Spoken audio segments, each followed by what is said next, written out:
Erik mengangkat dagunya. Laki-laki itu memutar badan lalu menoleh, memberikan lirikan tajam pada sang ibu melewati bahunya. Sekali lagi ibu menggunakan Alicia dalam rencana licik ibu, maka jangan salahkan aku kalau aku menggunakan caraku untuk melawan, ancam Erik, putra Lady Hannibal. Dan Sir Edmund itu mulai melangkah. Dia tidak ingin berada di dalam ruangan itu lebih lama. Tapi, Clodagh, kalau kau berani bersama perempuan itu lagi, maka jangan salahkan ibu kalau saham ibu akan ibu berikan kepada pamanmu. Dan akan ibu pastikan kau tidak akan lagi menjadi pewaris The Royal, seru Madam Hannibal. Erik perlahan membungkuk. Dia mengambil patung kayu yang tergeletak di kakinya karena dilempar sang ibu. Patung figur dirinya saat dia masih berumur 12 tahun adalah kenangan terakhir yang dia dapat dari almarhum kakeknya, Erik Jenkins Senior. Seperti patung rongsokan itu, aku akan membuat kamu jatuh dan menyesal, Erik, imbuh Lady Hannibal. Ayah Evan mendesah. Ia kemudian berdiri sambil mengusap patung itu. Silahkan, aku tidak peduli. Saham perusahaan Aslan akan aku jual murah. Jika kau berani kembali kepada wanita itu, aku ingin lihat. Lebih penting mana, Anna atau Alicia? Kecam Lady Hannibal saat melihat Erik kembali berjalan menuju pintu. Erik seketika membalikkan badannya, rahang tegang, dan bibir yang terkatup rapat, serta mata yang memerah, terarah pada wanita yang kini mengangkat dagunya itu. Kau mengancamku? Bibir Lady Hannibal membentuk seringai. Dia lantas berjalan memutari meja kerjanya dan mendekati putranya. Keluarga Aston masih bisa bertahan di mansion mereka, semua karena ibu. Aston Trading masih berdiri juga karena ibu. Aku adalah pemegang saham terbesar perusahaan mereka. Bayangkan apa yang akan Alicia, ibu? Lady Hannibal terkikik, tapi kemudian kembali menampakkan wajah dinginnya. Jangan lagi kamu meninggikan suaramu pada ibu. Aku ibumu. Ibu akan benar-benar membuat Aston bangkrut kalau kau berani membantah ibu. 30% sahammu di The Royal tidak akan bisa membantumu untuk melawan ibu. Erik Jenkins, jauhi perempuan udik itu dan menikahlah dengan Lily. Rahang Erik bertambah keras. Matanya kian tajam menghujam mata wanita yang dipanggilnya ibu itu. Aku dan Anna akan kembali menikah. Aku dan cucumu sangat membutuhkan dia. Lady Hannibal menaikkan alisnya. Dia kemudian meraih pulpen di sampingnya dan tersenyum sinis. Lambert jual saham Aston? Prak. Sementara itu di Jakarta, Indonesia, di bawah sinar bulan, Riana duduk di teras belakang rumah baru yang dibeli Erik untuknya. Cincin berlian yang disematkan Erik di jari manisnya semakin berkilau karena pantulan cahaya sang penguasa malam. Senyum yang tersemat di bibirnya enggan menghilang. Seiring kenangan 2 hari lalu saat Erik berlutut dan melamarnya. Evan benar. Perasaan memang tidak bisa dipaksa. Saat ia mengucapkan kata itu, dari sudut matanya ia bisa melihat Erik yang terlihat panik. Dia melipat bibirnya, menahan tawa dan memaksakan diri memasang wajah datar ketika menghadap sang ayah putra. Erik, kau juga tahu kita tidak bisa menentukan apa yang hati kita mau. Dan aku, anak please, kalau kau masih menyimpan dendam karena masa lalu, aku bersedia kau hukum. Aku akan melakukan apa saja agar kau mau memaafkan aku. Please anak, aku mohon.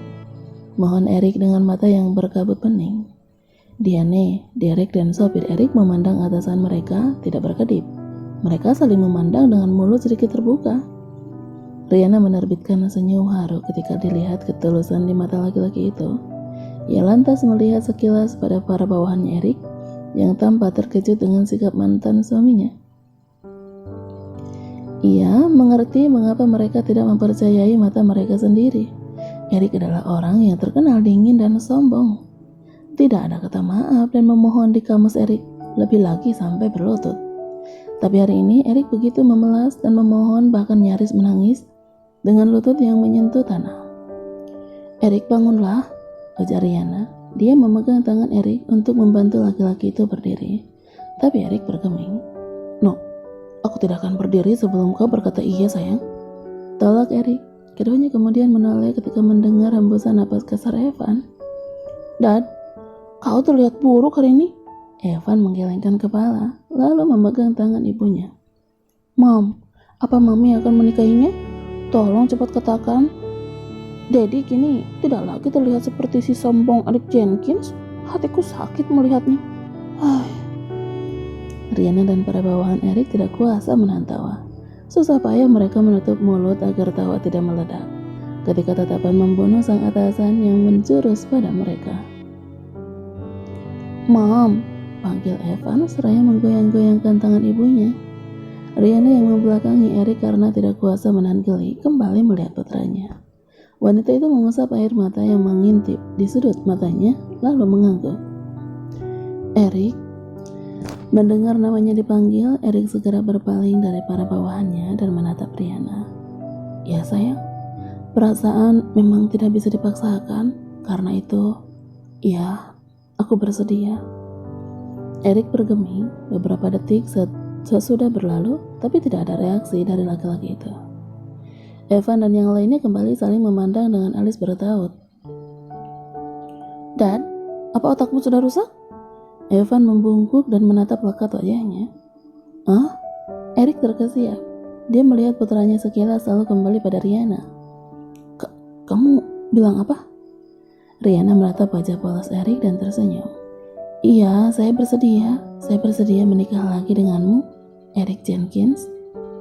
Erik membuka lebar mulutnya, kaget mendengar jawaban Riana. Ia perlahan berdiri, masih dengan wajah syoknya, namun dengan mata berbinar. "Kamu bilang, oh Tuhan, sungguh? Kamu mau pasang cincin itu di jariku atau tidak?" sahut Riana seraya menggerakkan jemarinya yang ia ulurkan pada Erik. Erik melihat jari-jari lentik itu dan tersenyum lebar. Iya, aku pasang. Melihat tingkah ayahnya yang seperti orang bodoh, Evan menepuk jidatnya. Otaknya memang sudah rusak," celetuk Evan sambil menggeleng dan memutar malas matanya. Kerap. Evan terkesiap, matanya melebar karena ayahnya tiba-tiba memeluk erat ibunya dan memberikan ciuman dalam. "Dad, kau mengotori mataku," seru Evan kesal. Bocah itu menghentakkan kakinya kesal karena tidak mendapat tanggapan dari kedua orang tuanya. Ia pun berjalan mendekati Diane dan menarik tangan wanita tua itu. "Diane, bisa tolong aku? Tolong pindahkan barang-barangku ke kamar Mami." Diane yang mendengar permintaan anak majikannya itu menaikkan alis. "Loh, kenapa? Kau sudah punya kamar sendiri." "Aku harus tidur dengan Mami. Bagaimanapun juga aku harus melindungi Mami dari Daddy." Evan memicing menatap ayahnya yang masih melahap bibir sang ibu. Derek dan sopir Erik mengelum senyum. Keduanya saling tos karena ucapan anak atasannya itu. "Sepertinya ada yang tidak mau rock phone?" Evan terperangah. Ia terkejut mendengar perkataan ayahnya. Rock phone adalah smartphone yang sangat ia inginkan. "Diane, aku tidak jadi pindah. Mami aman bersama Daddy?" Riana terhenyak. Ia tersenyum karena hanyut dalam lamunan tentang lamaran Erik waktu itu. Ia lantas meraih ponselnya yang berdering dan mengangkatnya. "Halo, ada apa yuk?" sapa Riana sambil tersenyum menatap cincin pertunangan yang melingkar di jari manisnya. "Bu, Pak Irwan sudah mengontrak saya. Besok saya ada acara bareng para kru. Ibu ikut yuk. Bu, saya juga mau kenalin ibu sama seseorang." Mendengar suara ceria Ayu di seberang telepon, senyum Riana kian mengembang. "Oh iya, selamat ya yuk. Terus itu acara perkenalan gitu ya?" "Iya Bu, ikut yuk. Ayo, gak ada temen. Mas Alek pasti bakal cari mangsa kalau di tempat kayak gitu." "Mangsa?" Itu cari pisang Bu." "Hah? Aduh, biasa kali Bu. Mas Alex kan belok, jadi ya gitu deh." "Bu, mau ya temenin Ayu?" rengek Ayu. Riana mengusap dahinya. Ia kemudian melihat rumahnya yang terasa lenggang lalu mengangguk. Oke, jam berapa? Beneran Bu? Asik, acaranya jam 8 malam di Blue Moon Club. Bu, kita ketemu di sana ya, bye, seru Ayu, gembira hingga tanpa sadar mengeraskan suara sorakannya. Hingga ponselnya menggelap, Riana masih menggosok telinganya karena pekikan terhadap teriakan Ayu. Hai, dasar anak itu. Riana tersenyum puas karena hari ini banyak pesanan telah rampung dan hasilnya disambut antusias para klien. Bu, lega deh.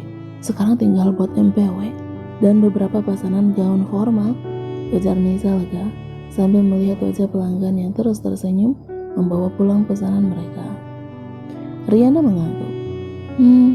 Yaudah, ini sudah sore. Aku ada janji sama Ayu. Kamu beresin semua ya, suruh Riana dan mendapat anggukan Nisa. Riana kembali ke kantornya dan duduk di kursi kebesarannya.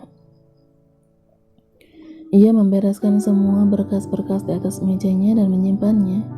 Matanya kemudian tertuju pada ponselnya. Dia meraih benda pipi itu, namun tidak ada satupun pesan yang ia tunggu datang. Sudah 3 hari, kenapa Erik nggak kasih kabar? Ada apa? Apa terjadi sesuatu sama adiknya? Gumam Riana menduga-duga. Dia menggigit bibir bawahnya karena gelisah yang menyerang. Ia menatap ponsel itu dan membuka nomor kontak Erik. Apa aku hubungi aja ya? Riana terjingkat kaget. Tiba-tiba saja ponselnya berdering di saat tangannya masih ragu untuk menekan nomor Erik yang terpampang. Dia mengatur napas dan menepuk-nepuk dadanya. Dia menatap nama di layar dan berdecak kesal. Yuk, bikin kaget aja kamu, hardik Riana sesaat setelah dia mengangkat panggilan itu. Loh, kok bisa Bu? Riana menghela napas kasar dan menggeleng. Sorry, ada apa kamu telepon? Ibu jadi datang kan? Ayu sudah di sini loh. Iya, aku datang. Di tengah ramainya klub, Riana berjalan mengikuti Ayu untuk menuju meja mereka. Bu, lihat itu, Mas Alex kumat, kata Ayu. Tangannya menunjuk sang manajer yang sedang berdiri sambil menggoda seorang laki-laki maco bertato di bar. Riana menarik tipis bibirnya dan menepuk bahu Ayu. Kita langsung duduk aja ayo. Hayu. Baru saja kedua wanita itu duduk, seorang laki-laki 20 tahunan datang dan menyapa mereka. Ayu yang melihat laki-laki itu kembali berdiri dan memeluknya. Kak, keren banget bajunya. Jam berapa tampil? Bentar lagi, ujar laki-laki pemilik lesung pipit itu. Ayu kemudian menoleh dan tersenyum pada mantan atasannya itu. Bu, ini Kak Bobby. Dia vokalis band di sini. Riana berdiri dan mengulurkan tangannya menjabat tangan laki-laki yang dikenalkan Ayu itu. Bobby, temannya Ayu. Teman apa temen nih? Goda Riana sambil menarik turunkan alisnya. Beneran teman kok Bu. Ibu ini pikirannya masih belum mikir ke sana. Ayu ngenalin Bobby ke ibu soalnya dia nggak percaya kalau dia itu mirip banget sama ibu gitu. Jawab Ayu dengan wajah ditekuk dan bibir mengerucut sebal. Riana mengerutkan alisnya. Ia kemudian memindai laki-laki itu.